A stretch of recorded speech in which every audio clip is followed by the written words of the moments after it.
Ok? Então, o caderno de questões comentadas, o comentário, como eu já falei, é direto na questão. Você pode resolver e depois ler, né? Então, você vai... Tem para cada matéria, geralmente separado aí por tópicos também. Também não esquecer que terei um aulão aqui no dia 13 de janeiro, sábado, 1h30 até às 16h30. Beleza? Então, para nível médio, essas duas matérias correspondem a 50% da prova, né? Então, português e informática corresponde a 50% da prova. Então, teremos esse aulão aí dia 13 de janeiro. Não percam. É no padrão que eu chamo Superinfo, 101 questões comentadas, né? Eu comento em torno de 60 a 70 e as outras virão comentadas no próprio caderno. Então, virão outras questões comentadas em sala.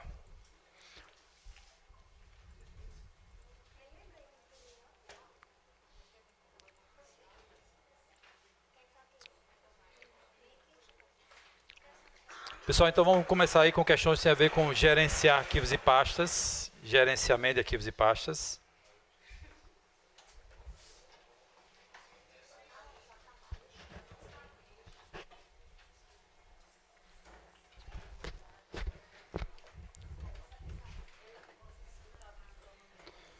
Tudo ok aí? Quem está batendo a meta de estudo aqui? Quem já fechou português? Quem já fechou informática? Já? Que bom.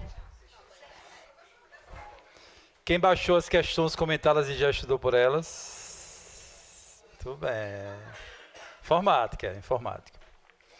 Ok? Quem vai passar no concurso? Ei, cadê a fé? Cadê a fé do povo? Cadê a fé do povo? Pois é, 200 para 1, só precisa só de uma vaga, né? Pois é, tem que acreditar, né, gente? 200 para 1, concorrência mesmo para valer, 10%, em torno de 20 pessoas que estão estudando para valer, preparados e tal. Em torno de 10% a 15% no máximo. O resto, aluno que está afiado mesmo, tal, que já vem estudando de outros concursos e tal, né? Vamos lá. Bateu 4 horas, então vamos iniciar. Pessoal, tarefa diária realizada no computador no trabalho necessária manipulação de arquivos e pastas.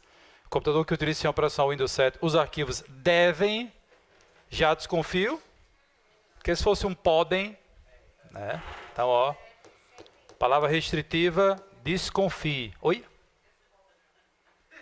Aí eu vou tentar seguir por ela. Você não sabe das regras, não, é engenheira. Ainda vem de óculos escuro. Parece que tomou uma.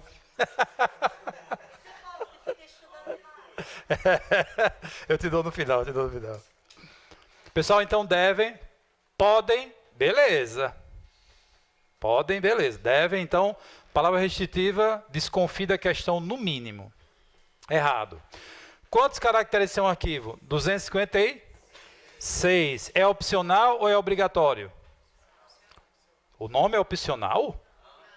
O nome do arquivo... Ah, tá. Mas o nome do arquivo, pessoal, ele é obrigatório. Né? Quando eu falo nome, é que ele pode ter pelo menos um caractere, que pode ser uma vírgula, um ponto. Então, o nome do arquivo ele não é opcional. Ele é obrigatório, aceita até... A extensão varia. Então, se ele for brincar com extensão, como é que ele vai fazer? Até 2, até 3, né? Então, se eu colocar um arquivo só com esse pontinho aqui, ó, já aceita. Não pode é o vazio, nada, né? Mas se eu botar um pontinho, viu, aceita. O que não aceita, ó, se perguntar em prova. Existem alguns caracteres que não são permitidos no nome do arquivo, certo? Mas ele pode querer saber, ó, quais são eles. Ou um ou outro, né?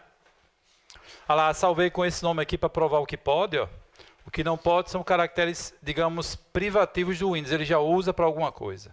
Né? Por exemplo, o Windows, quando vai botar a unidade, ele bota 2 pontos.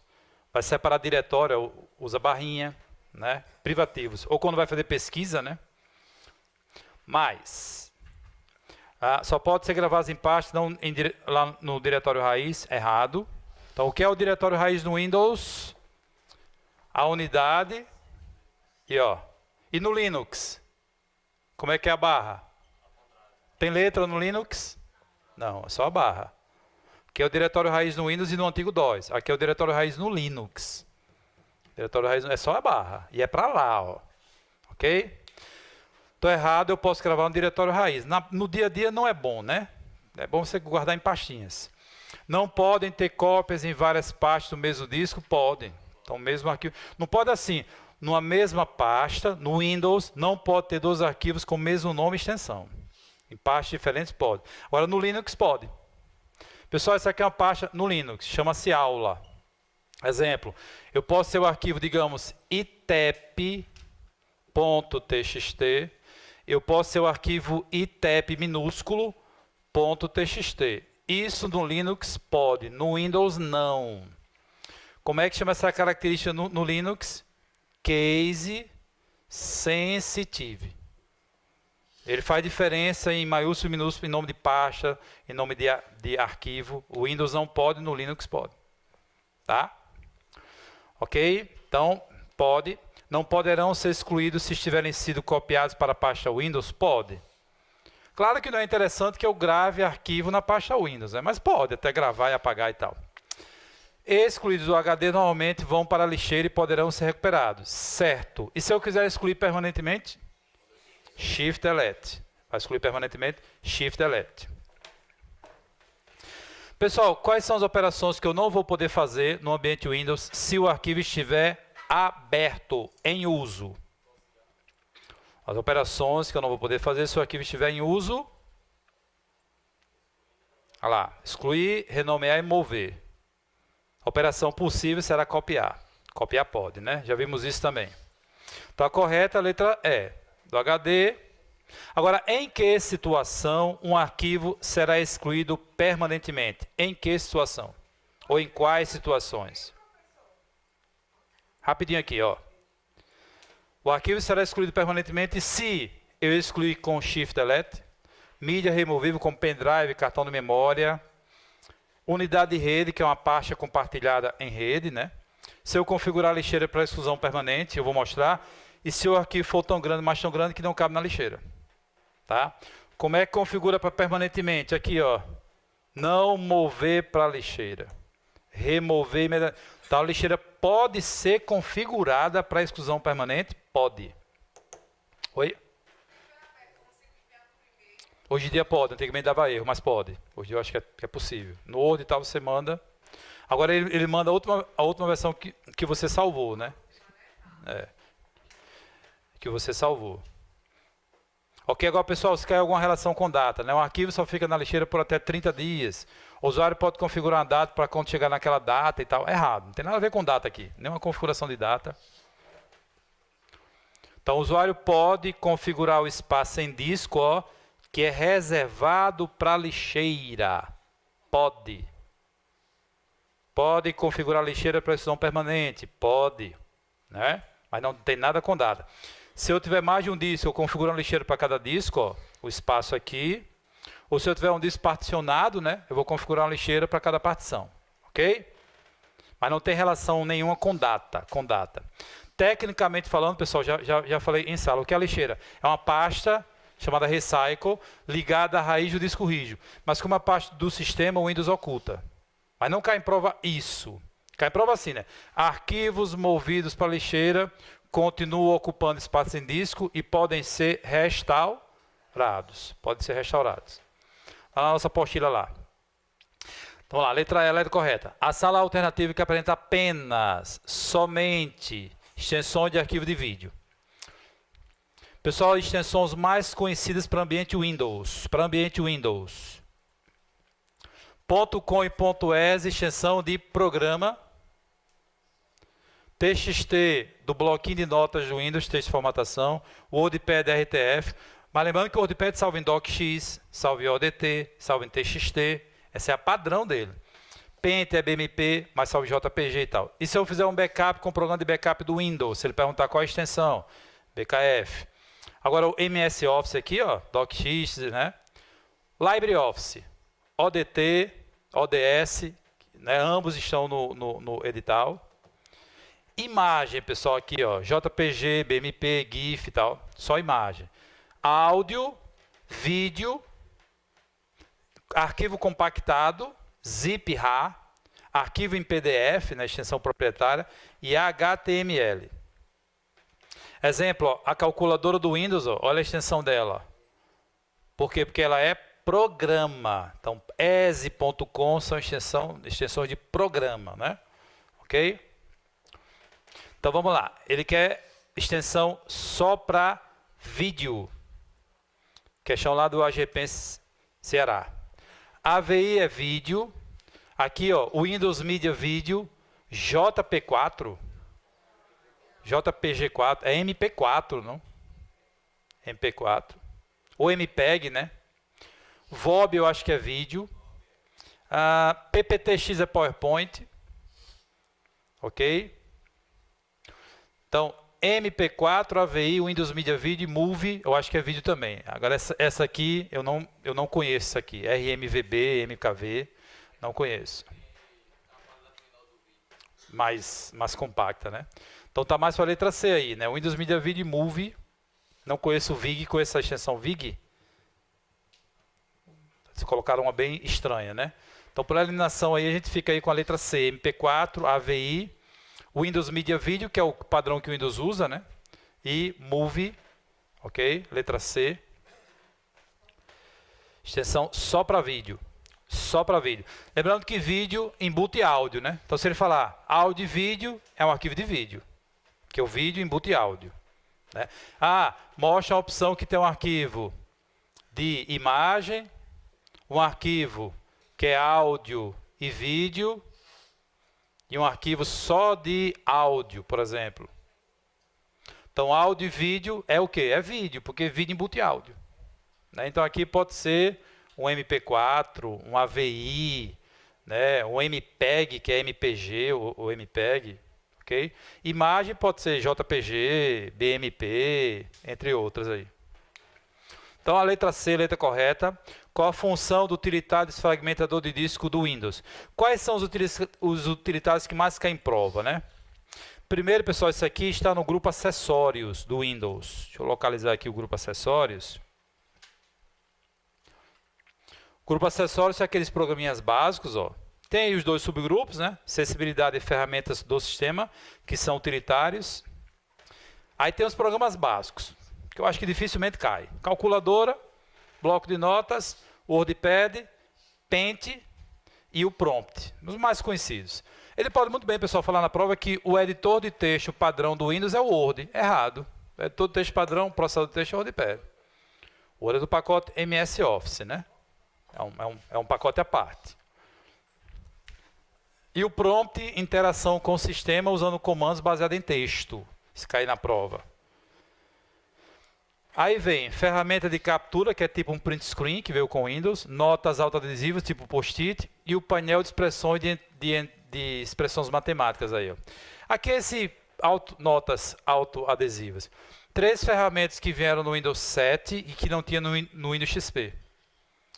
E aqui é o painel de entrada. Você desenha a expressão e ele vai montando para você. Então, vai que aparece uma tela dessa na prova e ele pergunta que ferramenta é essa do Windows, né?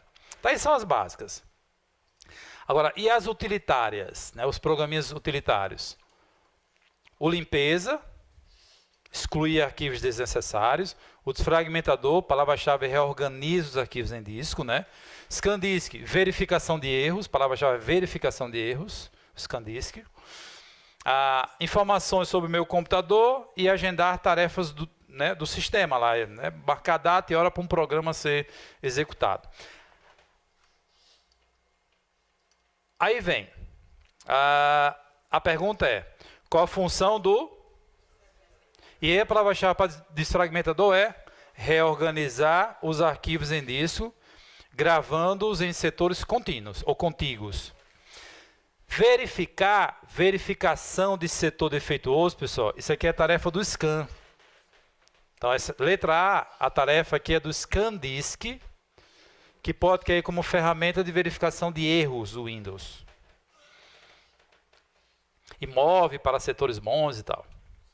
Fazer conexão com outro computador via rede, isso aqui você vai lá no painel de controle. Isso aqui é a conexão de rede que está lá no painel.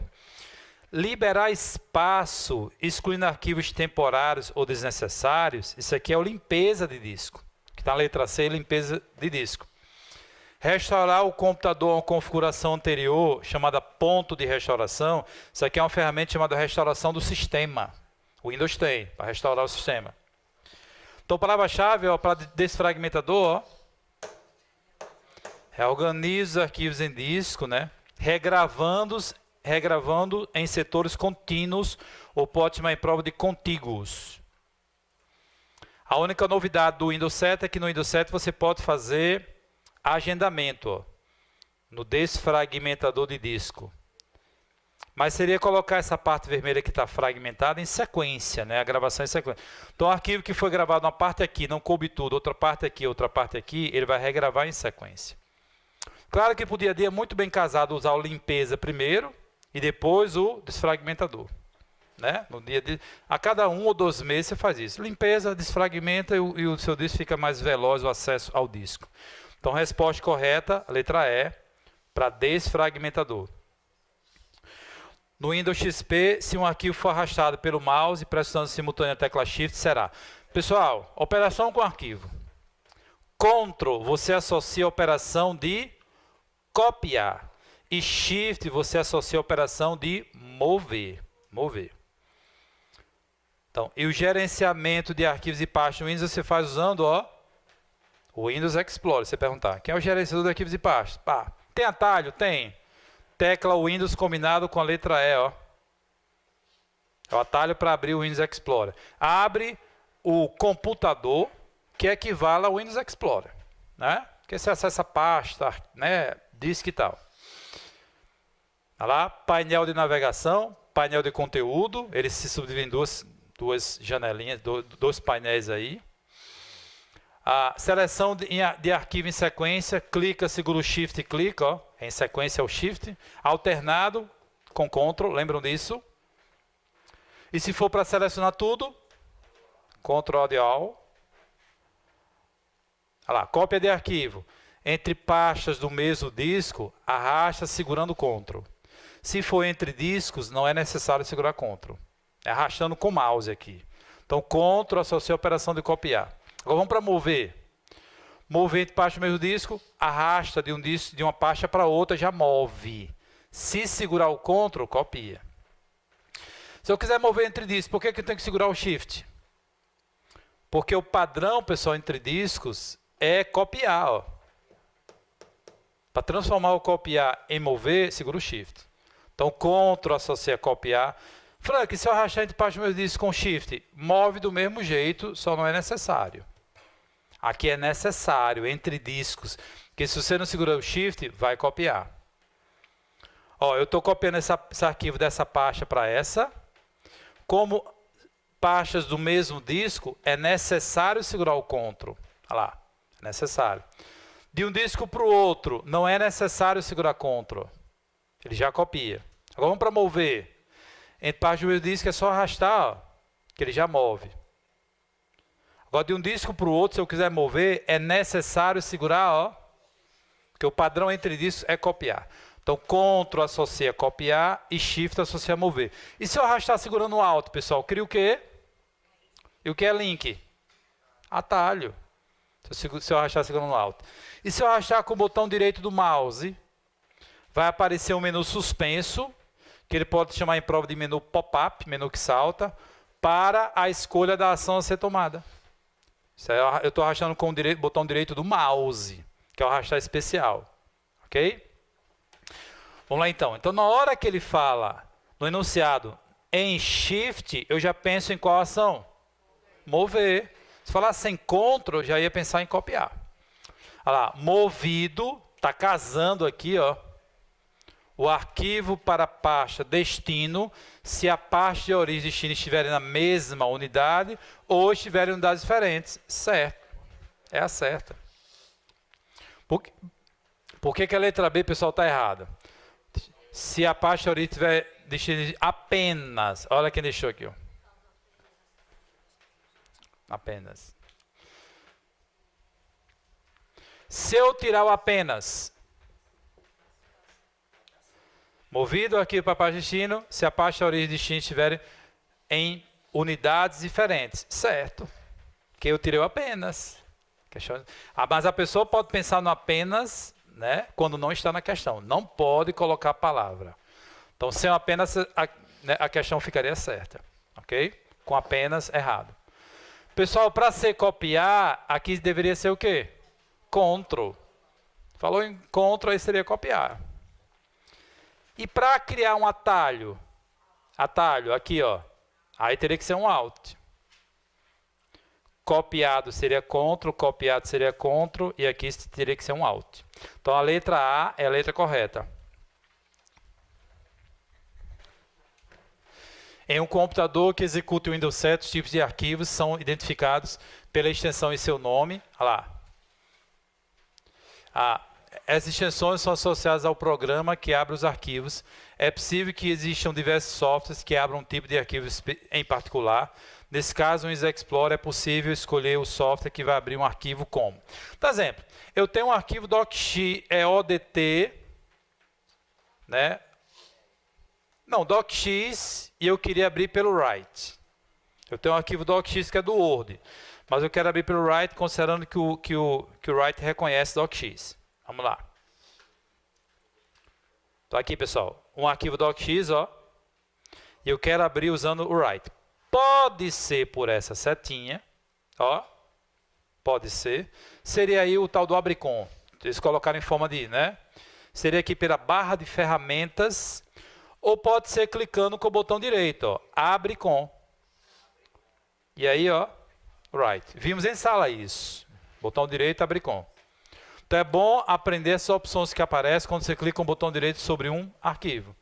Abrir, editar, novo, imprimir, enviar, pendrive, e-mail, né, atalho, copiar, colar, ó, excluir, renomear propriedades. Então você vai clicar aqui e ele vai abrir usando o write. Lembrando que aprendemos também a mudar o padrão de abertura dos arquivos do duplo clique, lembram disso? Aí eu desviei, né, usei o abre com. Deixa eu ver se ele abre aí. Pronto, curso, TEP, docx e tal, olha lá. Beleza.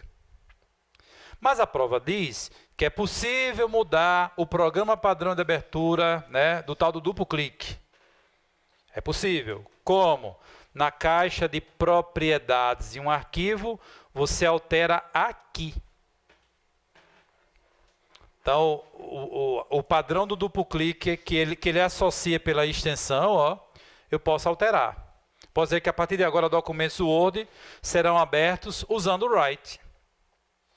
Então perceba, uma coisa é você usar o abricom, você está desviando o comando. Outra coisa é você mudar o padrão do duplo clique. Ó. E eu fiz para um, ele fez para todo. A extensão fica, mas esse ícone é do Word? É do write. Então quando eu der um duplo clique agora normal, vai abrir pelo write. Então pode-se usar o abricom, pode mudar esse padrão do duplo clique. Para voltar, ficar o Word, pessoal, pode ser lá em propriedades, ó, abricom, escolher programa ou propriedades, dá no mesmo.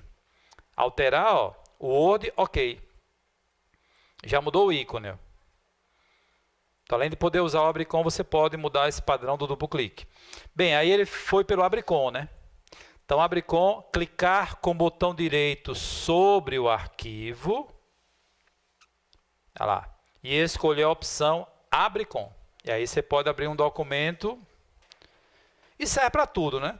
Digamos que eu tenho 3 programas de Media Player, mas toda vez que eu dou um duplo clique rápido, abre pelo Windows Media Player. Eu quero abrir pelo Real Player. Botão direito, abrir com Real Player. Né? Serve para tudo. Pessoal, questões sobre internet. A URL é o endereço físico de uma máquina, pois esse endereço determina essa cidade onde está localizada tal máquina. Errado, pessoal. O URL está longe. O URL é o endereço de um recurso na internet, como um site, né? Então, eu vou acessar um determinado site, eu vou digitar na barra de endereço o endereço que chamamos de URL. Então não é um endereço físico, é um endereço lógico de um recurso na internet. O URL, pessoal, é tudo isso aqui, ó. Daqui até aqui. Identifica, às vezes você percebe o diretório, o nome do documento que você está acessando, o nome da instituição pode chamar em prova de domínio, né? Olha lá, pessoal, RN-Gov, UFRN-BR. Pode ser uma URL para acessar um recurso como arquivo? Pode, ó, FTP, ó. Então aqui eu estou acessando, digamos, um servidor de página, servidor web, aqui eu estou acessando um servidor de arquivos, né? FTP é arquivo. Então URL é o endereço único de localização de um recurso na internet. Então tem tudo a ver, pessoal, esse conceito com a Word, Wide Web. Serviço da internet que nos permite acessar documentos de hipertexto ou de hipermídia. Então o que é web? É um dos serviços da internet. Conceitos que tem a ver com ela. Como se denomina um conjunto de páginas que está em um servidor? O conjunto de páginas denomina-se site. Como se chama a página de abertura de um site? Home page. Qual o programa que nós usamos para acessar o site? Como é que é o nome do programa? Navegador, browser ou um programa cliente web. O navegador é um cliente web. E como é que se chama o endereço que a gente digita no navegador para acessar o site? Chama-se URL. Franklin, aquele endereço que a gente recebe do provedor para poder acessar, aí é o endereço IP, que também não é físico, é lógico. Porque o endereço IP, ele é gerado por um protocolo, e protocolo é software. Pode, mas aí para prova de concurso, geralmente eles colocam URL, né? Então, o endereço IP, pessoal, nós recebemos para acessar do nosso provedor para acessar a internet, mas todo servidor da internet também tem endereço IP fixo, né? Servidor de página, de correio, mas quando cai em prova, geralmente para acessar o site, ele vai colocar URL. Mas existe a possibilidade de acessar um site pelo seu endereço IP. Existe. Mas geralmente quando cai em prova, URL. Então, é lógico, quem manda para a gente é o provedor, fixo ou variável, o nosso mais comum é o variável, o endereço IP é exclusivo, mas ele pode variar, é totalmente numérico e é o que recebemos do nosso provedor, né? Recebemos lá do nosso provedor, para poder acessar. Aqui na prova assim, qual é o endereço que o usuário deve receber do provedor para que possa acessar o site, navegar na internet e tal? Endereço IP. Mesmo assim, ele não é físico, né? Endereço físico, pessoal, é endereço de placa de rede. Que quem usa é hub, switch e tal. Partiu para a internet é o endereço lógico aqui, ó, endereço numérico, né? Esse endereço físico de placa de rede chama-se endereço MAC. Mas quem usa é hub e switch. Só na parte de rede local. Partiu para net, aí é endereço IP. Ok? Então, o URL é o endereço lógico de um recurso, né, na internet e tal. Então, Franklin, se a internet tudo também são números, como é que então nós acessamos as coisas usando nomes, né, domínios, né, folha dirigida, AppCurso e tal? Graças a um servidor, que eu acho que não vai cair em prova, chamado de DNS. Ele que faz a tradução do nome de domínio, AppCurso, Banco do Brasil, né, folha dirigida, ao endereço IP do site. Todo provedor tem o seu servidor DNS. É um serviço distribuído. Olha lá, pessoal. Endereço IP que o provedor mandou para o meu computador e o endereço do servidor DNS lá da Claro, aqui, ó. Olha lá.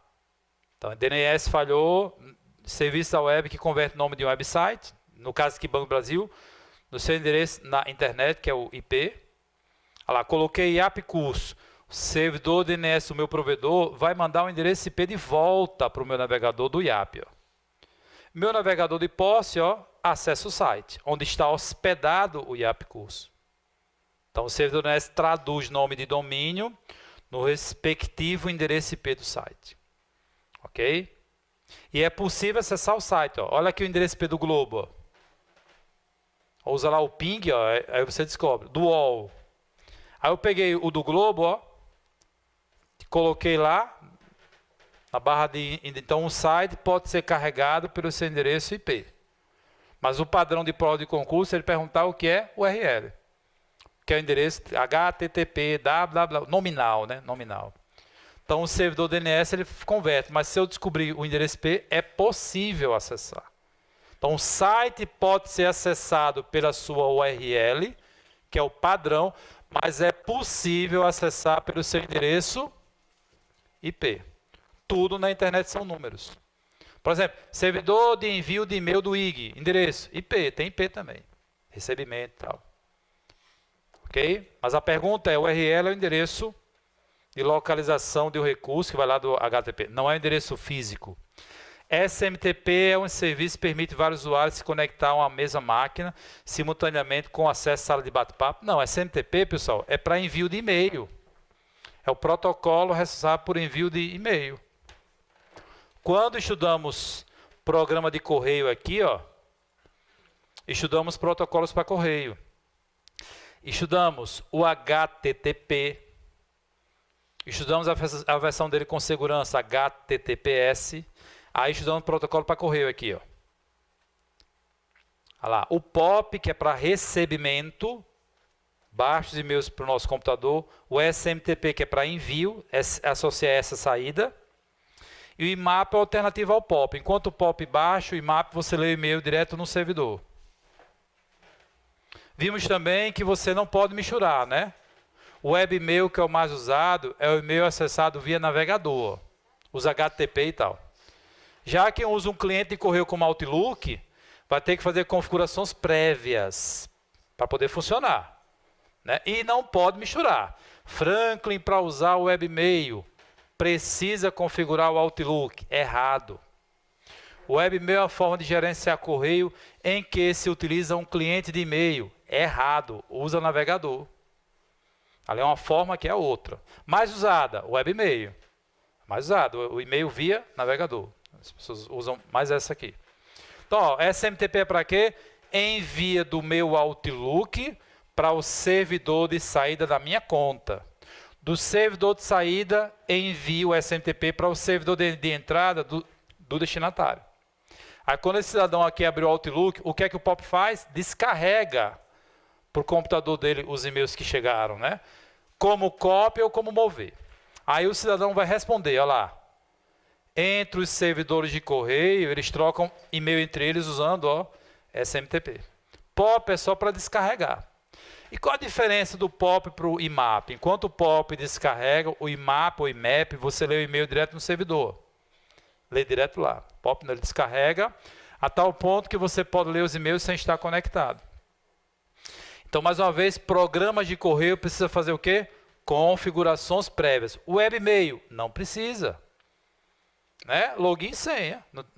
Não tem que configurar servidores lá no webmail. Olha lá, pessoal. Aqui é o Outlook Express funcionando. Ó, Pop Gmail. Ó, tá recebendo mensagem. Recebendo tanto e tanto. Agora, se eu estou em um navegador, logo estou no webmail. Usa HTTP, HTTPS, ó, que é página, né? Webmail. Então, quando se está no webmail, as mensagens serão imediatamente baixadas para o computador do usuário. Certo ou errado? Errado. Porque o webmail, pessoal, não usa aquele POP. Quem é que baixa automaticamente? O POP. Não baixa. O que aparece na tela aqui do meu computador são só o quê? Cabeçalhos. A mensagem continua lá no servidor. Tanto que eu posso ir para outro computador e acessar a minha página lá do Gmail e acessar as mensagens de outro computador. Né? Então, voltando aqui, o SMTP é para envio de e-mail, não é para bate-papo, não. Bate-papo é um protocolo chamado IRC.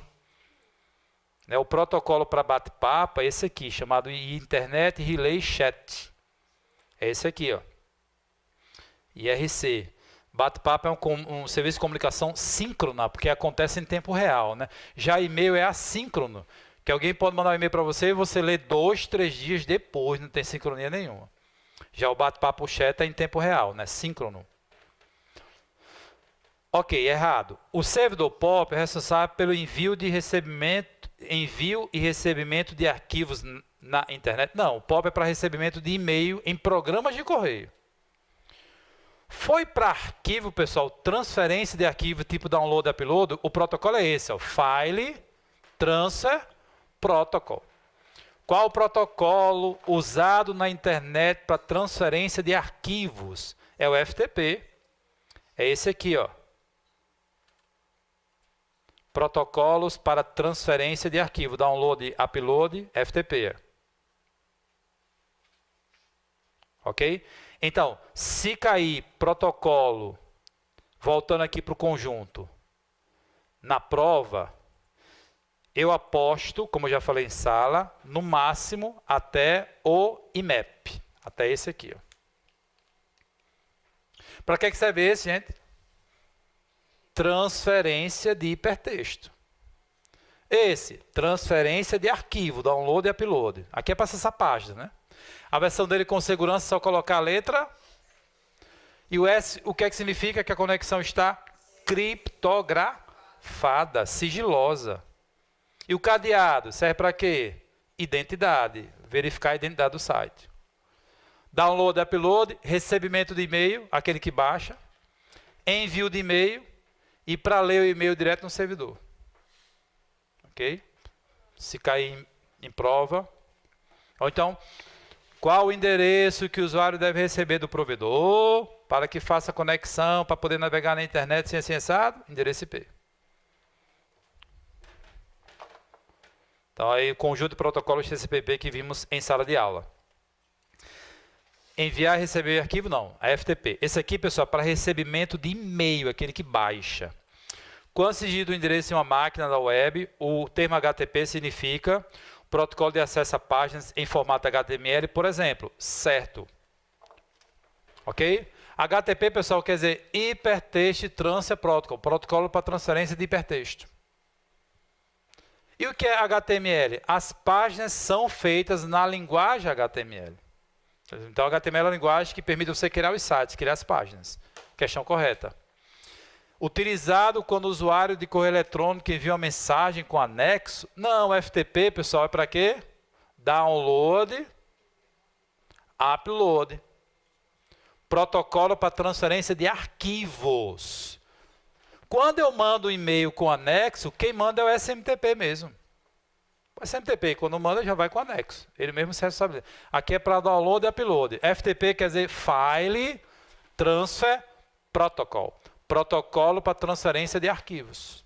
Download e upload. Então, o correto é a letra D. HTTP faz transferência de páginas na web e as páginas são criadas num formato na linguagem HTML. HTTP é Hypertext Transfer Protocol. HTML é Hypertext Markup Language. O L aqui é de linguagem. Linguagem. Eu já falei isso, Sara. Quando a web foi criada em 90, só existia a linguagem HTML para criar as páginas, os sites. Hoje você tem ASP, PHP, XML, tem outras linguagens para criar as páginas. Outras. Mas quando a web foi criada em 90, só existia HTML. E a internet, pessoal, foi criada quando? Quando? Em 70.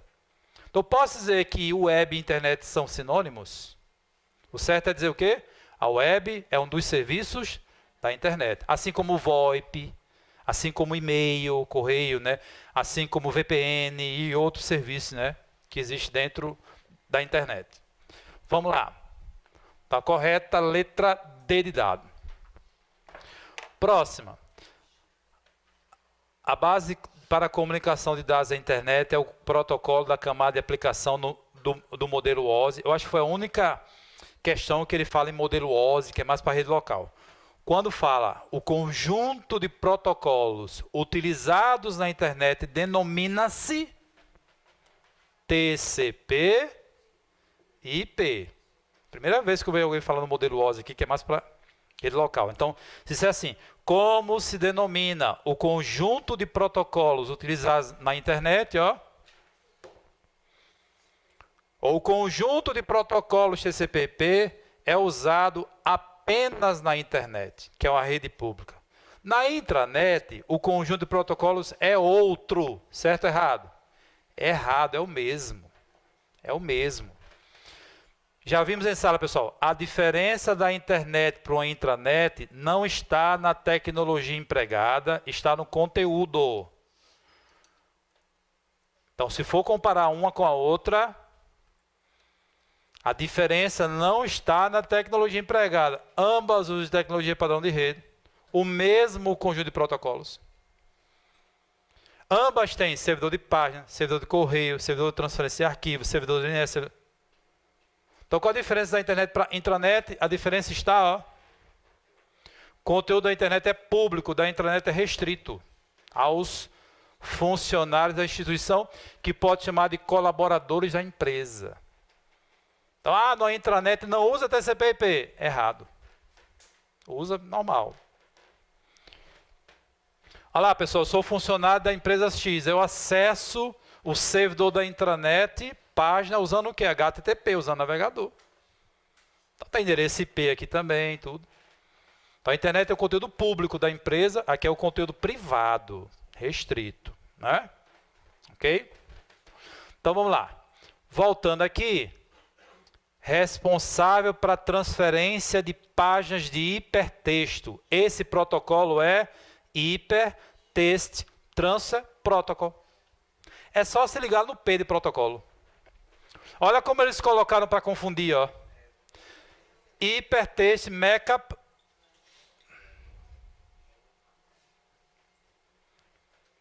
Né?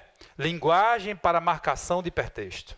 O certo é isso aqui, protocolo para transferência de página do servidor web para o navegador do usuário, né? Que é o cliente web. Pessoal, FTP serve para quê? Transferência de arquivo. File Transfer Protocol, Download e Upload, FTP. PHP é o quê? Uma linguagem através da qual você pode criar página site. Ó, HTML e tal. E www quer dizer só o World Wide Web, não tem significado, né? Quer dizer que é web, T é de alcance mundial. Mas o protocolo que transfere a página é esse aqui, ó, HTTP. Vamos lá, transferência de página. Oi. Porta não. Porta não. E se cair, pode cair a porta mais famosa, que é essa aqui, a porta 80. A porta 80 do TCP é reservada para este serviço. Porta, pessoal, é um número que identifica o serviço para o protocolo de transporte, mas cai mais em prova técnica nessas portas. Então, a porta 80 é reservada do TCP, que é o de transporte, é reservada para o serviço, esse mais famoso. Eu acho que não vai cair porta, não. Então, pessoal, letra B de bola.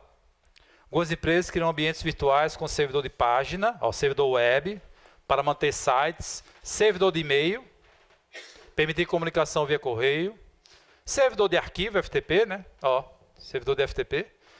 A estrutura visa a obtenção de uma comunicação mais rápida e centralizada entre os, palavra-chave, entre os colaboradores da empresa, porque às vezes eles evitam colocar funcionário.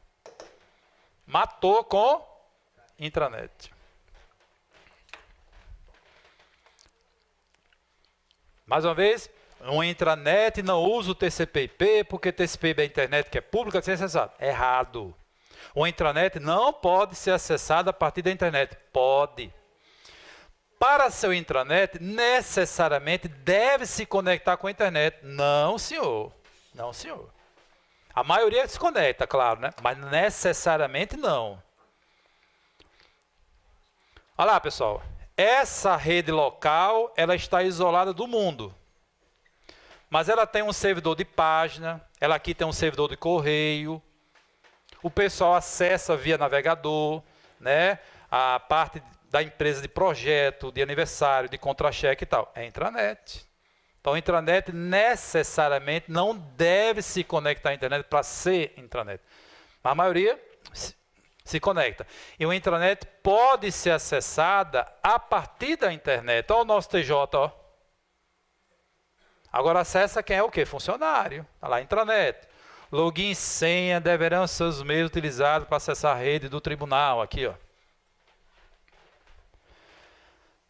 O nosso Ministério Público permite que o funcionário acesse com segurança, né? Com login e senha.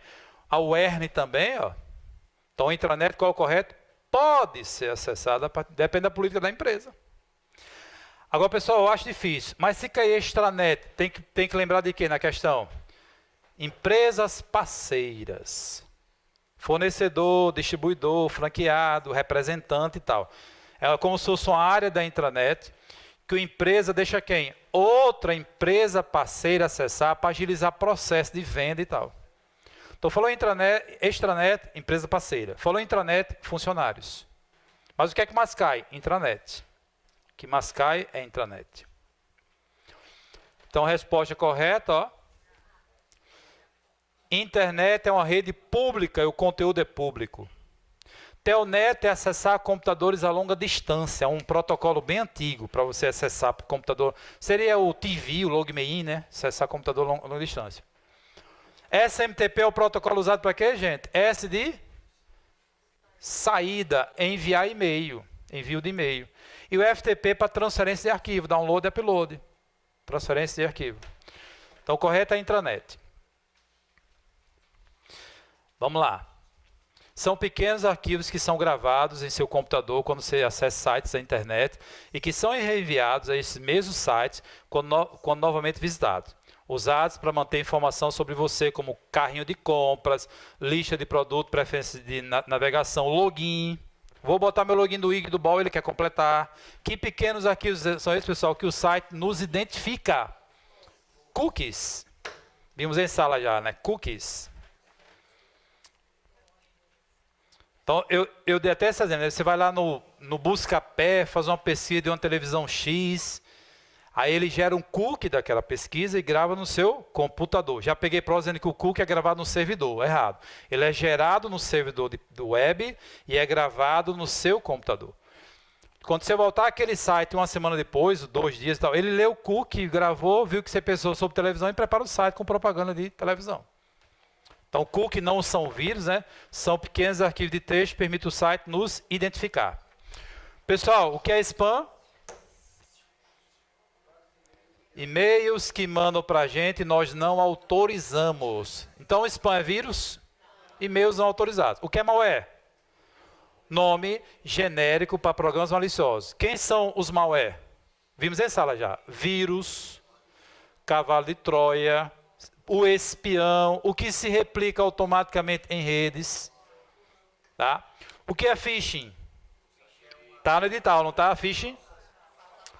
Página falsa, fingindo ser de uma instituição verdadeira, como uma página falsa de um banco, de uma loja. Né? Aí é o phishing. O correto são cookies. Tanto na navegação privativa do Explorer, quanto na navegação em janela anônima do Google Chrome. Pessoal, lembrando que tem as exceções aqui, né? Navegação privativa. Ó, o que não grava arquivos temporários da internet, não grava cookie, não grava histórico, não grava senhas, não grava dados de formulário. O atalho é esse, ó, Ctrl+Shift+P no Explorer e Firefox. E no Chrome, Ctrl+Shift+N. No entanto, tem uma exceção. Navegação privativa não oculta a navegação do seu empregador, do seu provedor de acesso e dos sites que você visita. Então, fica oculto só local. E o Chrome explica direito isso. Ó. No entanto, você não fica invisível, navegação anônima não oculta a navegação do seu empregador, seu provedor de acesso, nem dos sites que você visita. Fica oculto, né, local. Vamos lá. Oculta a navegação, não pode ser rastreado pelo provedor, o provedor poderá saber. Questão de justiça, tal, pode sim, está errado. Não grave endereço de sites visitados no histórico, depois todas as guias anônimas forem fechadas, é a certa. É a certa. Oculta a navegação de forma que não possa ser rastreada pela empresa que você trabalha, a empresa poderá saber. Impede que seu computador seja infectado por vírus? Não. Oculta a navegação de forma que não possa ser verificada pelos sites visitados? Pode. Então ele colocou as 3 exceções aí. Então o que não grava? Não grava histórico, não grava cookies, não grava arquivos temporários, não grava senha, dado de formulário. Então a certa é a letra B. 6. No mundo globalizado, com a grande quantidade de informação disponível, para realizar pesquisas, nas ferramentas de busca, como Google, Bing, né? É necessário o uso de termos adequados ou combinações deles a fim de encontrar o resultado procurado. Por exemplo, ao utilizar no buscador do Google o termo file type carro, file type PDF. Pessoal, file type quer dizer o quê? Tipo de arquivo. Procurar a palavra carro em tipo de arquivo PDF. Procurar a palavra carro em tipo de arquivo PDF. Então vamos lá, os sites cadastrados que contêm a palavra carro e o conteúdo, ou melhor, o tipo do arquivo seja um PDF. A letra A é a letra corretinha. Deixa eu dar uma passada aqui nessa parte de pesquisa.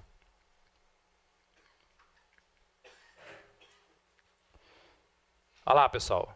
Concursos, aproximadamente tantos mil links ou milhões de links.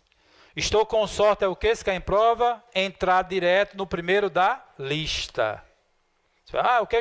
Vai direto para o primeiro da lista. Quer dizer, não mostra a lista, vai direto para o primeiro. Olha lá, concurso, file type PDF, ó. Concurso em arquivo tipo PDF. Agora, se eu quisesse, não quisesse uma palavra, ia aparecer aqui o hífen, tirando uma certa palavra, né? Se colocar a expressão matemática, ele resolve, vira uma calculadora científica lá no Google. Botou uma expressão matemática. Sem aspas, vai aparecer qualquer combinação. Agora, pesquisa precisa. Aí aspas, olha lá. Concurso para o Banco do Brasil. Caiu de 6 milhões e pouco para 558 mil. Ok? Concurso mais informática. O mais indica que a palavra informática deve aparecer uma única vez. Certo ou errado? Errado. O mais só indica que a palavra informática deve vir em conjunto. Ela pode vir, inclusive, depois, pode vir antes, mais de uma vez. Ó. Então não tem nenhuma regra. Tem que vir as duas palavras. Aí ele pode pesquisar isoladamente. Aí vai dar um resultado maior. Tem um hífen também, pessoal, para tirar uma palavra. E tem lá, ó, cai em prova. Ó, gato não quer cachorro e quer a expressão exata nesta ordem. Questão de prova. Banco do Brasil, alguma coisa aí. É para distribuir agora esse negócio aí? Precisa não, o povo não está com fome. Leva de volta. Pode distribuir, pode distribuir. Vivian, bata umas fotos aí, nossa, aí, dando aula.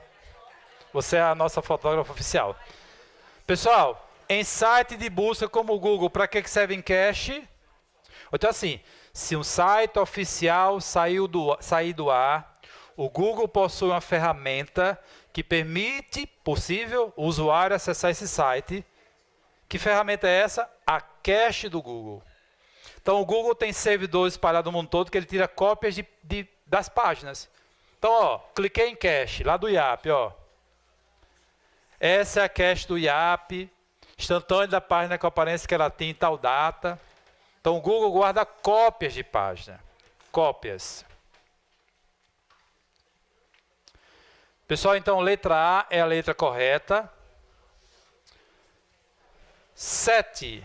Quando se está navegando na internet utilizando o Firefox, Chrome ou Internet Explorer, para selecionar, ó, em inglês.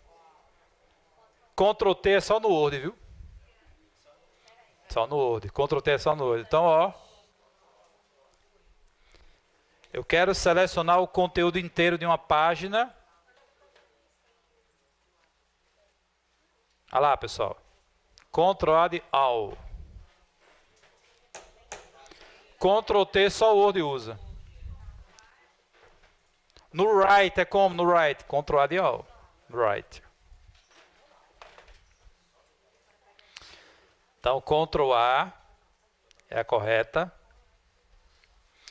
Em programas de navegação na internet, como Explorer e Chrome, teclas de atalhos são muito comuns devido à sua praticidade de agilidade. Essa alternativa que contém os atalhos de teclado. Para imprimir, pessoal, Print P. Atualizar a página, que é igual para todos. F5. Ctrl P e F5. Vamos comer pipoca agora.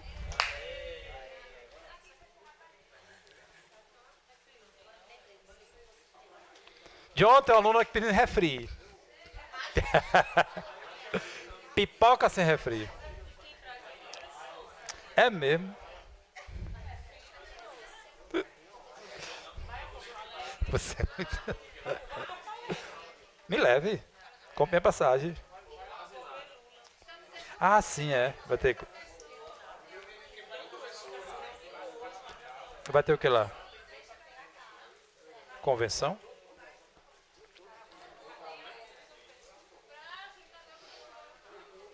Cadê o quê? Dona Zelma. É a dona do refrigerante. É, muito.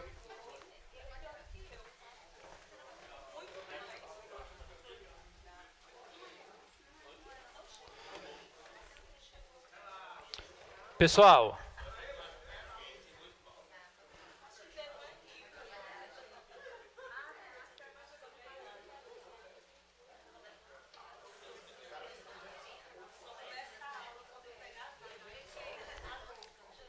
só para lembrar aqui, ó, atalhos para navegadores não tem diferença.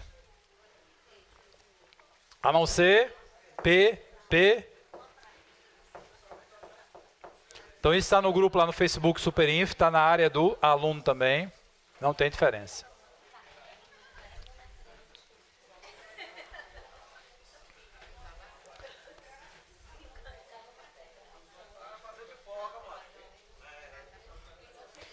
Então de vez em quando a gente pega uma questão AOCP com atalho. Infelizmente.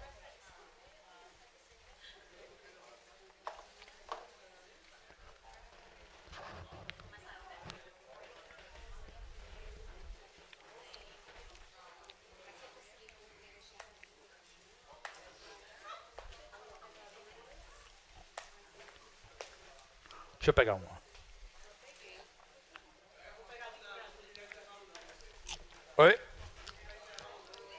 Tá comendo? Só dou que eu estiver parado.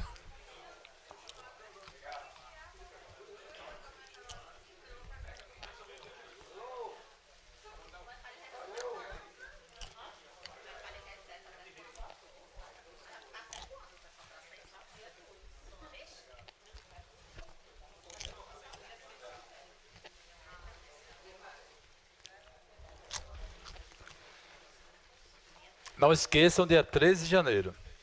Vai ser o aulão da premonição. É? Traga o bolo pra gente já comemorar. Ah, é? Coitado. O meu será tarde. Pessoal, então, malware é uma das ameaças a um sistema, malware, assim como spam, e-mails não autorizados. Malware, vírus, cavalo de Troia, spyware, a DOE geralmente não cai, que é aquelas propagandinhas, né? E o worm, que se replica automaticamente em redes. O único que precisa de um hospedeiro é o vírus. Ao contrário de um vírus de computador que é capaz de se autorreplicar, parou, porque vírus não tem autorreplicação. O vírus só se replica se o arquivo hospedeiro tiver em execução. Quem tem autorreplicação é o worm. Você vê que o elaborador dessa questão PRF trocou. Ó, e não necessita de hospedeiro. Ora, vírus, por isso que tem o nome vírus. Para se propagar. O worm não pode se replicar automaticamente, errado, pode. E necessita de um programa hospedeiro. Quer dizer, no lugar do vírus você coloca o worm, do worm coloca vírus e a questão fica certa. Tipos de vírus, pessoal, de inicialização, de programa, infecta arquivo executável, infecta documentos, Word, Excel, vírus de macro. O que se esconde, stealth, né, do antivírus, e o que troca o código interno para não ser detectado. Os que mais caem em prova, tipos de vírus, são esses três primeiros aí. E também caiu o phishing, né, aqui, ó. Phishing é aquela página falsa. A pessoa recebe um e-mail, lá clica e chega uma página falsa de banco, simulando e tal, né? Aí é o phishing. Banco do Brasil, é o phishing. Ok? Pequenos pedaços de programas que se copiam sozinhos e se agregam, infectam outros programas quando são executados. Alguns não são prejudiciais, outros, por sua vez, podem danificar um sistema operacional e outros programas do computador. Os tipos de vírus. Ó, se ele ficou falando em programa toda hora, questão normalmente tem extensão .com e .exe, é o vírus de programa. Vírus de boot, pessoal, de inicialização. O OME não é vírus, o OME é um malware. É o que se replica automaticamente em redes, tem autorreplicação. Vírus de macro é o que aqui eu acho é o que bagunça documentos. Word, Excel, PowerPoint, documentos. E o stealth é que se esconde do antivírus. Se esconde, né? Finge ser um setor defeituoso e tal. Mas como ele falou muito em programa, vírus de programa, danifica programa. Pessoal, questão sobre o Word. No Word, as opções limpar a formatação, sobrescrito, maiúsculas e minúsculas são acessíveis a partir da guia. Ó, se tem a ver com a formatação do texto, pessoal, guia, página inicial, grupo fonte. Olha lá, sobrescrito, maiúsculas, minúsculas é azão, azinho, que é o Shift F3. Limpar a formatação do texto, ó, que é um azinho com a borrachinha perto dele. Então, guia, página inicial no grupo fonte. A ferramenta do Word, a guia referências, olha a guia referências, utilizado para aplicar recursos avançados automatizados em documento, são recursos disponíveis nos diversos grupos dessa guia. Pessoal, guia referência, já falei em sala, tem tudo a ver com livro, tem tudo a ver com trabalho de faculdade. Nela você encontra sumário, nota de rodapé, nota de fim, citação e bibliografia. Então vamos ver. Olha lá.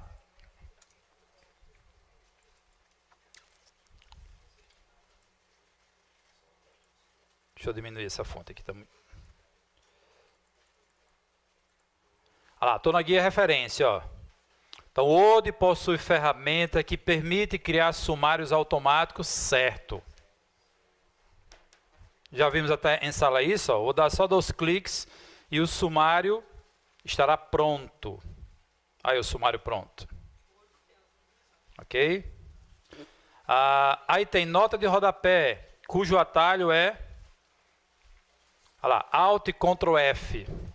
Por isso, pessoal, que quem quiser fazer uma questão pesada de informática, faz. Depende só do laboratório. Você dizer, vamos desempatar pela bexiga da informática, mata quem ele quiser. Quem ele quiser, infelizmente. O cara bota um atalho desse. Aí você, Ctrl F é de fim. Não. Nota e rodapé. De fim é Alt e Ctrl D. Alt e Ctrl F é de rodapé e de fim, na última página, é Alt e Ctrl D. Então, se ele dizer, vou fazer uma prova para lascar todo mundo, faz. Não tem jeito. Tem jeito. Mas como são 20 questões, né? Eu larguei pelo menos umas 15, vai dar para quem está estudando, né? Quem vai cair de paraquedas, não acerta nem Ctrl B, né? Que é para salvar no Word, ó. Salvar no Word é Ctrl B, ó. Ele vai no Ctrl S. Save é lá no Write, né? Save. Pessoal, citação, bibliografia, índice de autoridade, tal, qualquer palavrinha dessa, guia referência. Índice, marcar a citação, tá lá, referência cruzada, que é tipo hiperlinks, né? Então ele quer o exceto, controlar alterações é uma ferramenta da guia revisão. Controlar as alterações que vão fazer no meu texto. Olha onde é que está, pessoal. Guia revisão. Para trabalho colaborativo, né? Alguém altera, o outro quer saber onde é que a outra pessoa mexeu, onde é que ela trocou a letra e tal. Lembrando que controlar alterações controla o quê? Controla a inserção, controla a alteração na formatação e controla a exclusão. Onde a pessoa mexeu, o Word acusa, né? Nós vimos em sala já isso. Olha lá, se a pessoa apagar uma palavrinha aqui, ele acusa aqui do lado, ó. Se trocar a formatação, se digitar alguma coisa nova, ó. Aí quando a outra pessoa receber o texto, ou ela aceita passo a passo, ó, ou ela aceita todas, ou ela rejeita passo a passo, ou rejeita todas. para trabalho colaborativo. Um faz, outro corrige, outro revisa e tal. Controlar alterações. É da guia revisão no grupo controle. Grupo de comandos é o controle. Então ele queria o exceto. Então controlar alterações é uma ferramenta acessível pela guia revisão. O resto está em referências, guia referências. No Word, as ferramentas ortografia e gramática, traduzir, contar palavras, está com alterações aqui, tem que tirar, são acessíveis pela guia revisão. Então, pessoal, guia revisão, o que é que nós temos? Temos ortografia e gramática, cujo atalho é F7. Olha o atalho. Temos dicionário de sinônimos, cujo atalho é Shift F7, sinônimo de palavra. Temos o contar palavras. Olha lá, conta página, palavra, caractere com espaço, sem espaço, palavra. A ferramenta contar palavras do Word conta apenas, eu já desconfio, né? Botou apenas páginas e palavras, por exemplo. Errado. Outra ferramenta é contar palavras do Word e conta tabelas, figuras que tiver no texto. Não, só conta a parte textual, não conta tabela, não conta figura, só texto, só parte de texto. Aí, pessoal, o Word possui ferramenta que permite traduzir um texto para outro idioma assim, assim, assado. Certo, ó. Permite, ó. É a única ferramenta que eu sei que o Word tem que o Write não tem. Essa daqui. O resto ele tem. Sinônimo, né? Ortografia e gramática. Vamos lá, então. Voltando para cá. Então, todas as ferramentas aqui do enunciado estão na guia, acessíveis pela guia revisão. Revisão. Não existe a guia ferramentas, né? Aqui eu só inventei mesmo.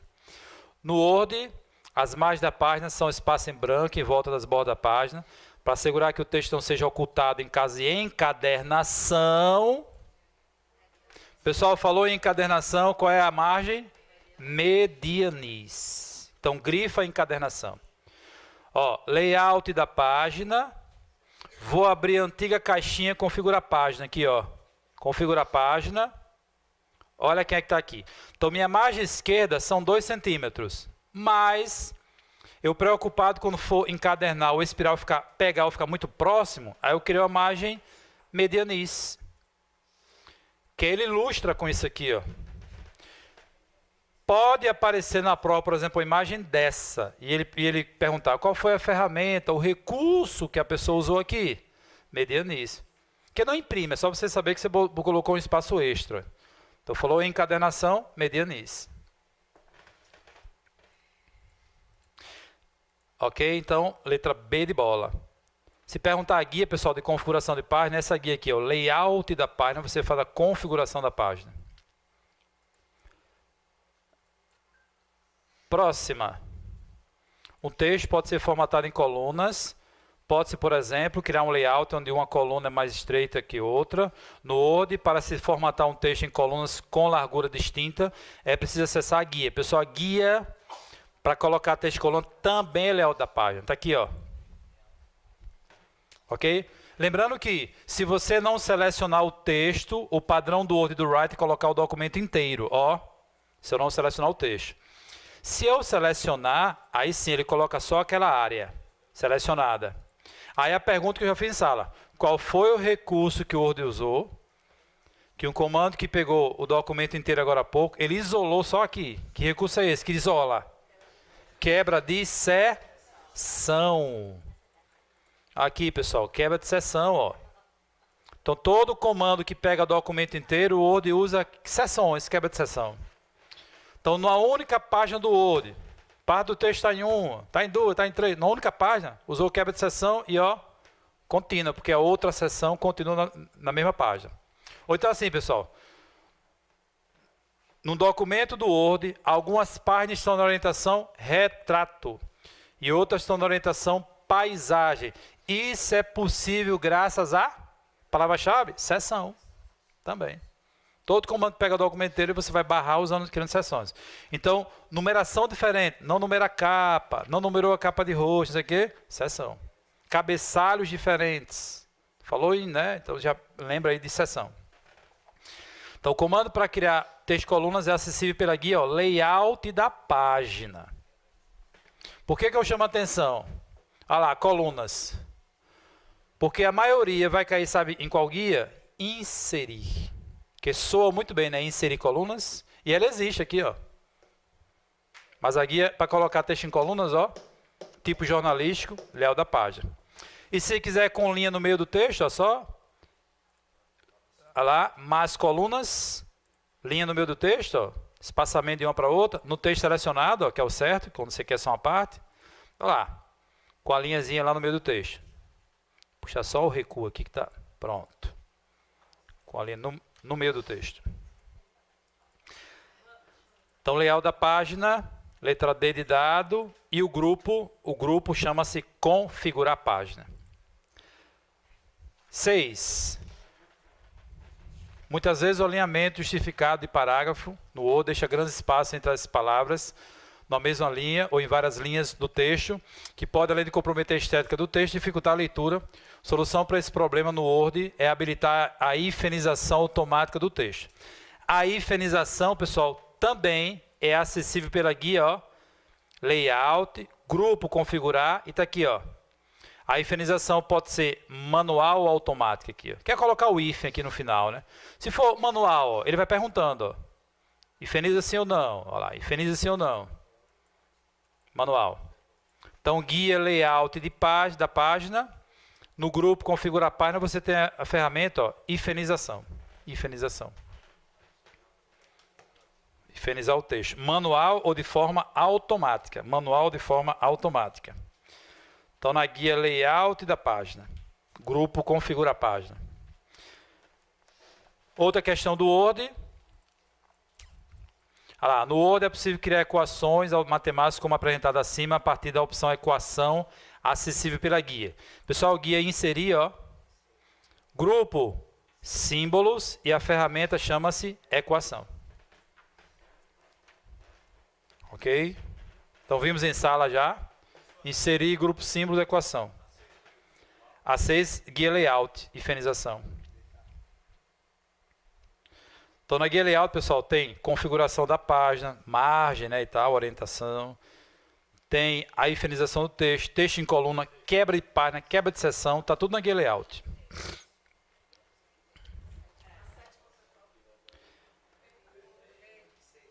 B aqui, ó, inserir, grupo símbolo e aqui, ó, equação. Aqui, pessoal, equação pré-definida, ó, se a pessoa quiser criar do zero, ó, inserir nova. Aí ele bota uma barrinha só com ferramentas, ó. Você faz do zero aqui. Tem tudo que é operador e tal, símbolos. Então, inserir grupo símbolos. Agora, a questão de Excel e Calc. A célula C1 e os valores da célula C2. Digitou e tal. E C3, após arrastar a célula C1 pela alça. Pessoal, após arrastar pela alça, podia ser o quê? Copiar e colar, dá no mesmo, né? Lembra disso? Então, ele vai copiar essa fórmula na vertical. Vai copiar para cá. Na vertical, eu troco de quê? Linha. O que é que vai atualizar? A linha. A linha da fórmula. Essa linha atualiza? Sim. Essa linha atualiza? Não. Então, Franco, mas esse cifrão do A não trava um não? Não. Trava não. Trava só a coluna. Pessoal, 1 mais uma linha. E aqui? Só repete. 2 mais uma linha. E aqui? Então, sempre soma com B1. A primeira vez somou assim. 2 mais 5. Aí, ó, 3 mais 5. 4 mais 5. Acabou. 7, 8, 9. Lembra da regra? Quando se copia uma fórmula na vertical, atualiza linha. Apenas linha. No entanto, se houver um cifrão na linha, ela vai permanecer. Não inventei nada do que a gente já viu em sala. Copiar na vertical, atualiza a linha. Mas se houver um cifrão, ó, então dica, o cifrão que trava a coluna, não trava a linha. Então, quais são os tipos de referência? Quando não tem cifrão algum, essa referência é relativa. Quando tem apenas um cifrão para a coluna apenas ou para a linha apenas, assim, ó, A referência é do tipo mista. Então, essa referência aqui é mista. Agora, quando tem os dois cifrões, ó, um para coluna e um para linha, a referência é absoluta. São os tipos de referência que o Excel usa. Relativa, mista e absoluta. Se perguntar em prova, né? Quem não viu o Excel ainda comigo na sala aqui? Quem não viu ainda? Tá.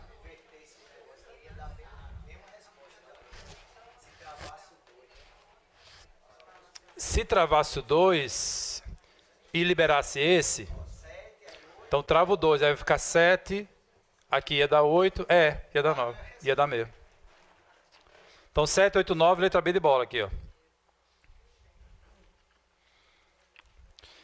Considerando que uma planilha do Excel A1, A2 e A3 contenha somente valores numéricos, essa opção que corresponde à expressão matemática permite ao Excel dividir o resultado da soma dos valores contidos em A1 e A2 pelo valor contido em A3.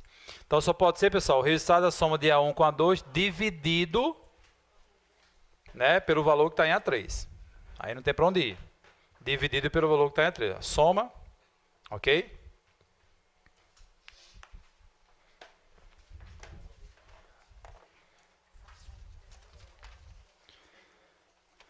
Três, assinala a planilha do controle de desgaste, tal. Pergunta.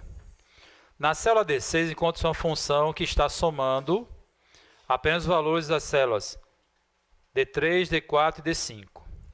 Então, na célula D6 está somando D3, D4 e D5. Somando aqui, ó, e o resultado aqui. Ele quer saber que função ou que fórmula é essa que fez a soma. Então, pessoal, de D3 até D5. Por que não pode ser essa aqui, a letra B? Que aqui ele isola, né? Então, ponto vírgula é I, dos pontos é até. Então, correto é essa aqui, letra D. Aí o trecho de planilha de vendas no Excel. Na célula E3, encontra-se a fórmula que está somando os valores das células correspondentes aos meses do produto lápis. E F3 é uma fórmula que está calculando a média aritmética, que é média, né, das células dos meses correspondentes ao produto lápis. As fórmulas corretamente digitadas nas células E3 e F3, respectivamente, são. Ó, essa soma está correta, mas a média, por que não está correta a média aqui? Prioridade. Qual é a prioridade que o Excel usa? A mesma da matemática.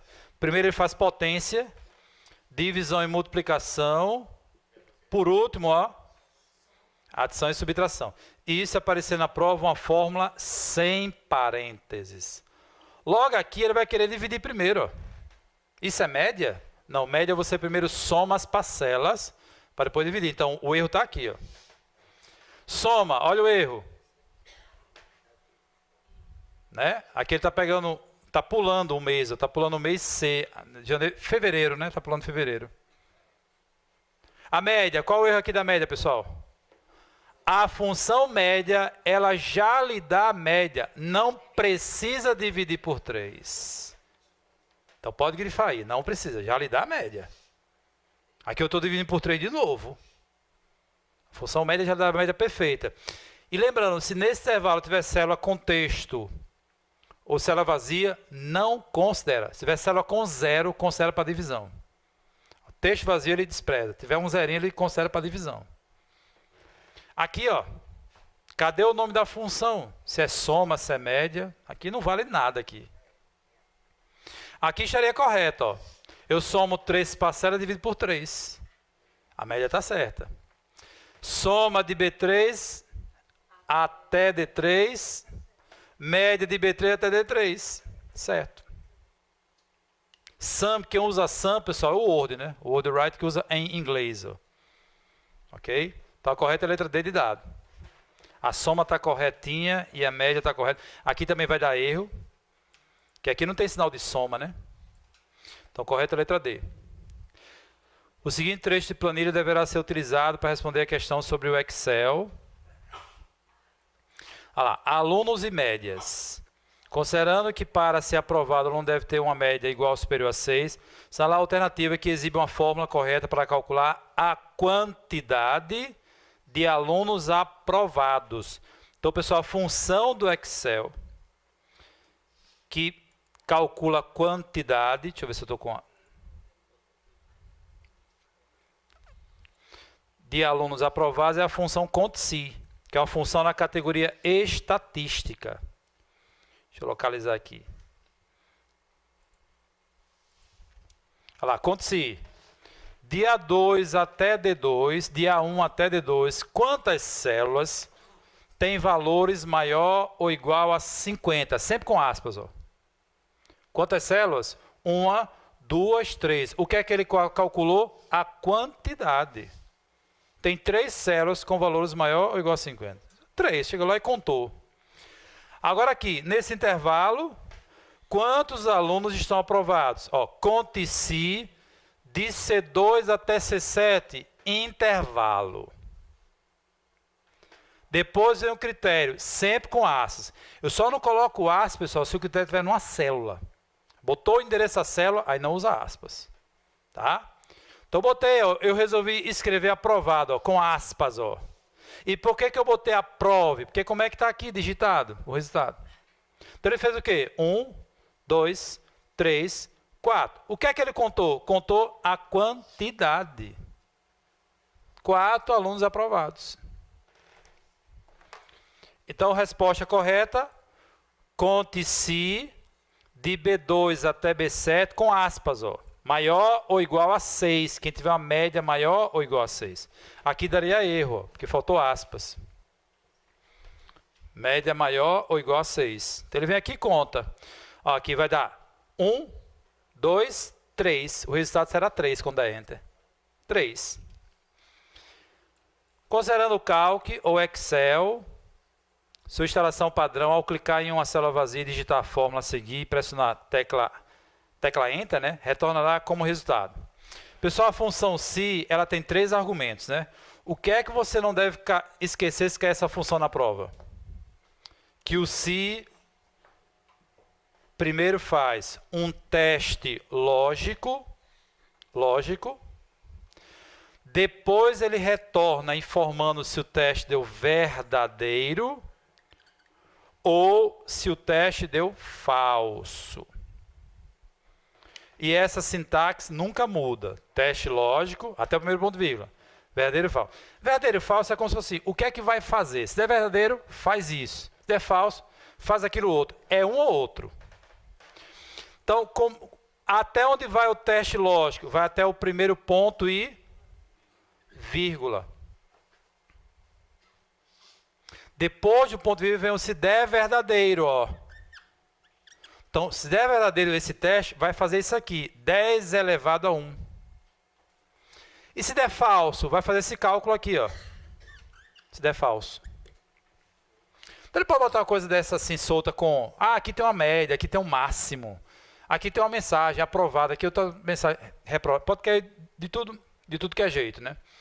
Então, eu sei. Quanto é, pessoal, 10 elevado à primeira potência? 10. E aqui, quanto é que dá aqui? 3, por quê? 2 por 2 dá 1, 1 mais 2, 3. Porque, ó, primeiro você divide para depois somar. Então, ou vai dar 10, ou vai dar 3. Então, eu me livrei de 0, me livrei de 1, me livrei de 4. Acertei. Tem a letra E aí, 10? Pronto. Então, eu tô... Por que, Franklin? Que eu me livrei de 3. Porque, amigo, ou é verdade ou é falso. Não pode dar outro resultado. Você se livra de 3 opções. Vamos fazer aqui, ó. Primeiro multiplica, depois soma e depois compara. Na função se, pessoal, sempre vai ter um operador lógico aqui, ó.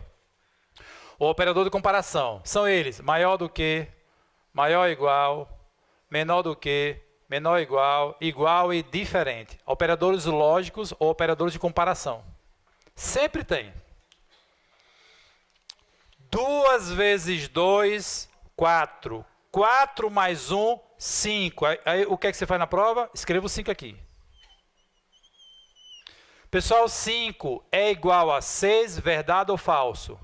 Falso. Então, ele vai fazer esse cálculo. 2 dividido por 2 dá 1. 1 mais 2, 3.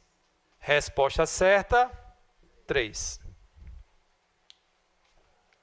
Ok? Então ele fez aquele cálculo porque deu falso o teste. Aqui é o teste lógico. Teste lógico, deu falso. Agora digamos que o teste desse verdadeiro, 6. 6 é igual a 6, verdade, faria 10 elevado à primeira. Mas deu falso. 5 é igual a 6, falso. 5 não é igual a 6. E o que é que o falso manda fazer? 2 por 2 dá 1, 1 mais 2, 3. 3. Ok? Poderia ser uma coisa assim, pessoal. Se a média do aluno que está na célula B5 for maior ou igual a 7, então apareça aprovado. Se não for, se for falso, apareça reprovado. Olha lá, pode ser uma coisa assim, pode ser cálculo, pode ser de tudo que é jeito. Né? Então, resposta correta 3, ele fez, né, o que deu falso aqui. A gente tem uns outros exemplos também para a sala de aula. Desse si aí a gente tem uns 3 ou 4 para fazer. Mas se você lembrar da sintaxe, facilita muito, né? Teste lógico, verdade e falso aqui, ó. Facilita muito. Vamos lá, próxima. Olha aqui outro si, ó, da Werne e Decan. Se o usuário digitar a fórmula na célula 6, pode-se afirmar que o resultado será. Deixa eu só diminuir aqui um pouquinho. O que é que você faz na prova dessa? Identifique teste lógico, verdade e falso. De cara você já vai grifando. Grifem aí, teste lógico, verdade e falso. Vê se vocês já aprenderam a separar os 3 argumentos. Ó, o teste lógico vai até o primeiro ponto e vírgula. Vai daqui até aqui, ó. Daqui é o teste lógico, TL. Se der verdadeiro, vai fazer esta soma. E se der falso, vai encontrar o valor máximo. Sempre. Sempre. Teste lógico, verdade e falso. Sempre. Teste lógico, verdade e falso. Então, vai dar essa soma que eu já posso fazer. A3 até C3 vai dar 80, né? 50 mais, porque aqui despreza, né? Função despreza. Função despreza. Então, a soma daria 80. Se for a soma, né? Se for, vai dar 80. Se for verdadeiro. Se não, qual o máximo de B1 até B3? De B1 até B3 aqui, ó. B1 até B3, né? Então, pega até aqui, ó. Ou até aqui. B1 até B3. O máximo, né? O máximo? Não, seria 300, não? Ah, é de B1... Desculpa, de B1 até B3. Seria 40. É, B1 até B3. Ó, não sai da coluna B, ó. Entendeu? BB. Beleza. Como é que eu vou saber? Então, dá para... Tem as duas nas opções? Tem, mas você não se livra de 3? Vai ficar em dúvida só em 2. Só em 2. Resultado. Se eu descobrir... Olha como ele tem operador de comparação, operador lógico. Maior ou igual a. É operador o quê? Ó? Maior ou igual a. Ó. Operador lógico. Quanto é que dá a média, pessoal? B1 é... Aqui, né? B1?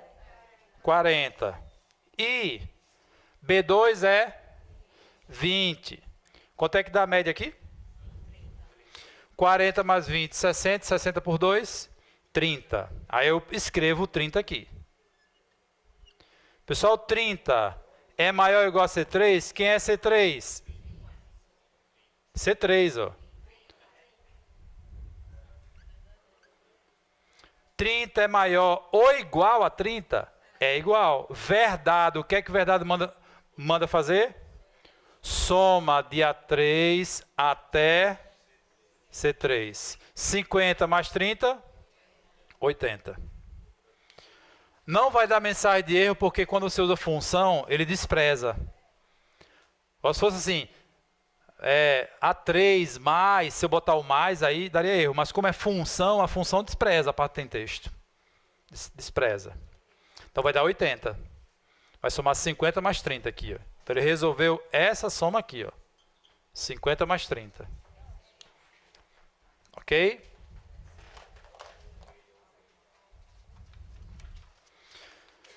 Pessoal, questão sobre Linux.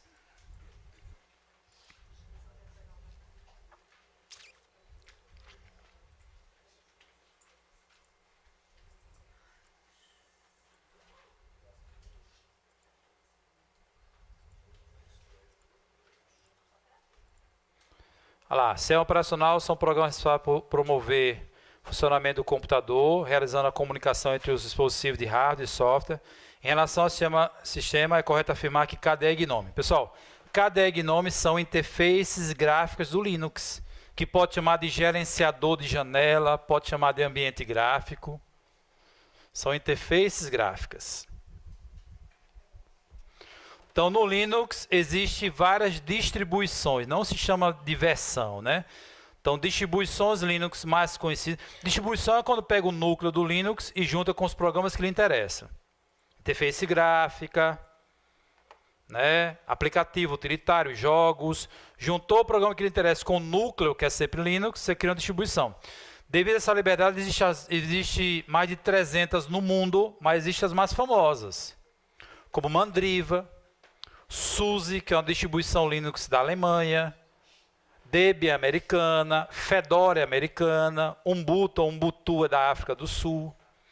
Então, distribuições Linux famosas, Red Hat americana, Fedora, Debian, alemã, Slackware e SUSE, brasileira, Conectiva, francesa. Juntaram as duas, aí criaram Mandriva. Turbo Linux é uma distribuição da Ásia, Japão e China usam muito. Distribuição que roda no CD, ó, Kurumin, Ubuntu, mas pode ser instalado também. Então, por exemplo, essa distribuição é Mandriva. Ó. Qual é a interface gráfica dela? Olha aqui, ó, KDE. Ó. A parte visual tem nome.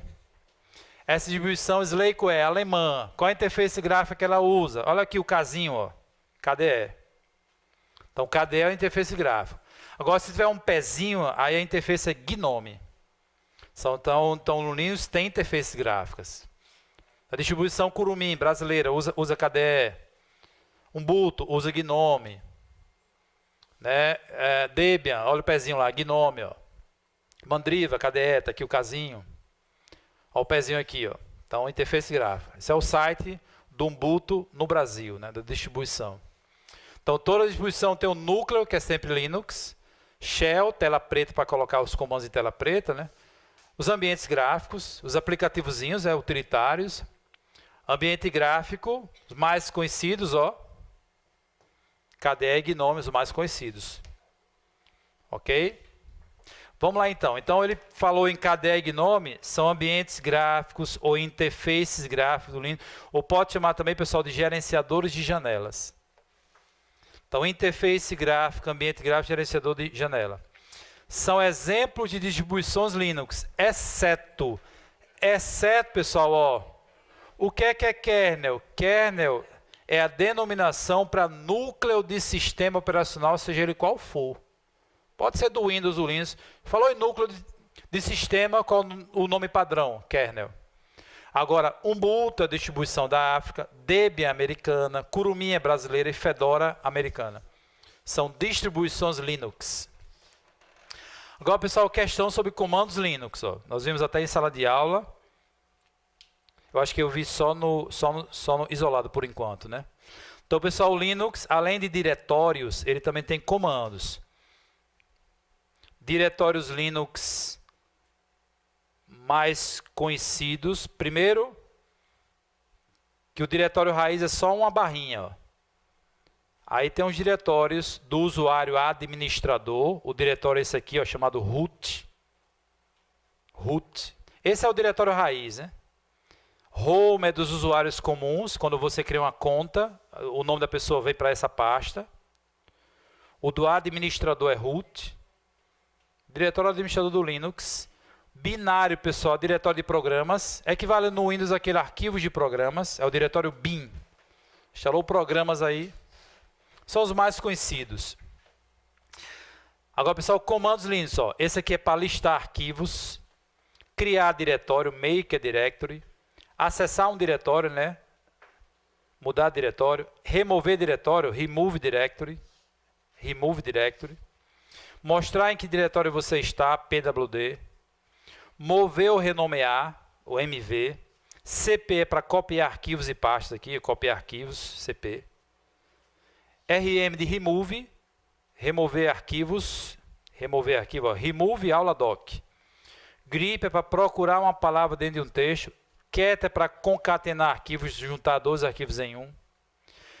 Então eu fiz só uma comparação, diretório raiz no Windows, diretório raiz no Linux, listar arquivos no Windows, listar arquivos no Linux, minúsculo aqui, ó. Criar diretório no Windows, no Linux, acessar diretório e tal, comparação de um com o outro, os mais conhecidos. Então eu quero aí, pessoal, um exceto, ó. Apagar arquivo certo, mostrar em que diretório você está certo, copiar arquivo certo, remover diretório não, seria rmd, remove, aqui é make a directory, aqui é criar diretório. E listar os arquivos do diretório atual. Então a incorreta é essa, ó. O certo seria rmd.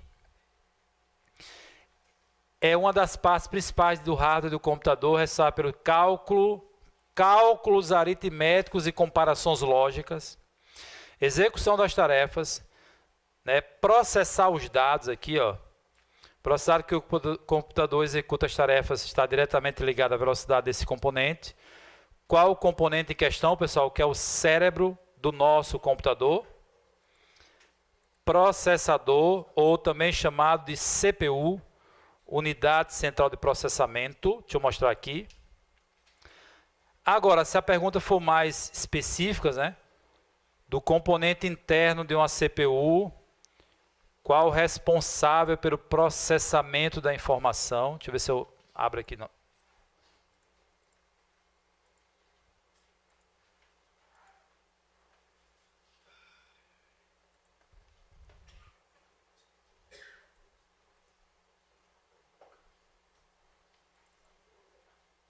Se eu abro aqui.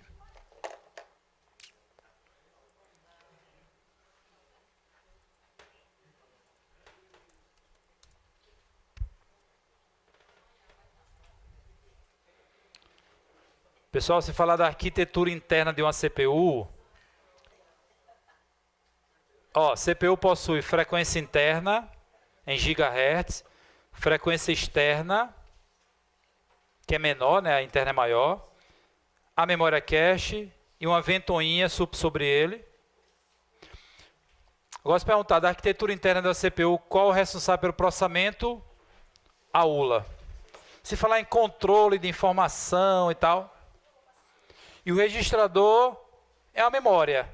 Então, tudo que vem para a CPU, primeiro registra, depois ele manda para a ULA processa, e o resultado manda para o registrador e dá saída. E a unidade de controle controla o fluxo de informação e tal. Então, falou, qual o componente da CPU que realiza operações lógicas, aritméticas, é a ULA. Quem processa mesmo é a ULA. O dado de controle só para controlar fluxo, frequência e tal. E o registrador, tudo que vai para a ULA, primeiro registra. Aqui toda a informação, pessoal, é em forma de pulso elétrico, né? Bit e byte aqui são pulsos elétricos, né? Então a ULA é tudo isso aqui, ó. E a memória cache é a memória que deixa a ULA trabalhando mais rápido, né? A CPU, né? Então tudo isso aqui é a CPU, que fica na placa-mãe do nosso computador. CPU não é aquele gabinete, né? CPU é isso aqui, ó.